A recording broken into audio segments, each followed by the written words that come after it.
But I just keep praying that God will put me back like I was. Now at 6, an ABC Action News investigation into the most complained about drug in the U.S. Did the drug maker know it was dangerous? Good evening, I'm Brendan McLaughlin. And I'm Wendy Ryan. Thanks for joining us. We want to get right to our big investigation tonight. A blood thinner that's supposed to help you lead a healthier life is being blamed for more than 1,000 deaths. And when our I-team did some digging, investigative reporter Adam Walser discovered the drug's manufacturer knew about the risks, but never shared them with patients. Here's one. Don Mullen stays busy selling Gulf Coast real estate, but a recent medical scare could have sidelined him for good. And one morning, I just didn't feel right. I felt lightheaded. Mullen's doctor told him to immediately get checked out.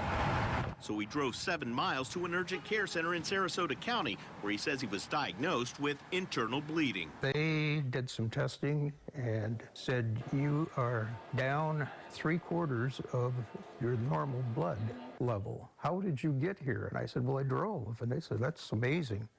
You're even conscious. Every step is a struggle for Inez Breast. It sounded like it went, pow. It was like my brain exploded. Last April, the grandmother suffered a severe bleed in her brain. My head was on fire.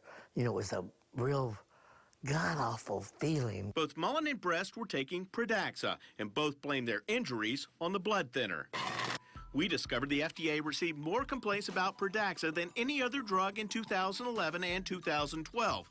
Since it was approved in 2010, the drug has been blamed for more than 12,000 serious injuries and more than 1,100 deaths. My dad has atrial fibrillation. The blood thinner is used to treat atrial fibrillation, a heart condition that significantly increases the risk of stroke. It is a great tragedy in medicine and the regulation of drugs. Tom Moore is a scientist at the nonprofit Institute for Safe Medication Practices, which monitors FDA reports. There was an opportunity to make it safer. Instead, it appears that the commercial instincts to sell more drugs won out. Earlier this month, as a result of a court order, Boehringer Ingelheim, which makes Pradaxa, released documents revealing that the company knew elderly patients could have a higher bleeding risk. This drug now needs to be reassessed, and it's not clear that it is safe. The documents reviewed by the I-team also show regular blood tests could help manage those risks. But in an internal memo, a BI supervisor wrote that requiring monitoring would hurt sales, saying it, quote, would undermine our efforts to compete with other blood thinners.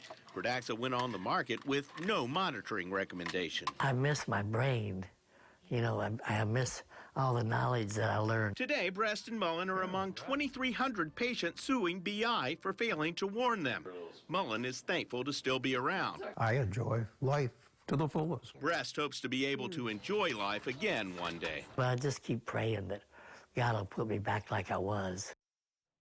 Now the FDA and Boehringer Ingelheim say when it comes to Pradaxa, patient safety is a priority. In a statement, BI says, like any blood thinner, it can sometimes lead to serious bleeding complications. Boehringer Ingelheim presents clear and accurate information about those benefits and risks to physicians and patients. Their full statement is available on abcactionnews.com. I'm I-team investigator Adam Walser, taking action for you. Thank you, Adam. Meanwhile, if you or someone you know is taking Pradaxa or another blood thinner, experts say don't stop taking your medication. In most cases, the benefits of taking a blood thinner far outweigh the risks, but you should call your doctor and discuss your concerns.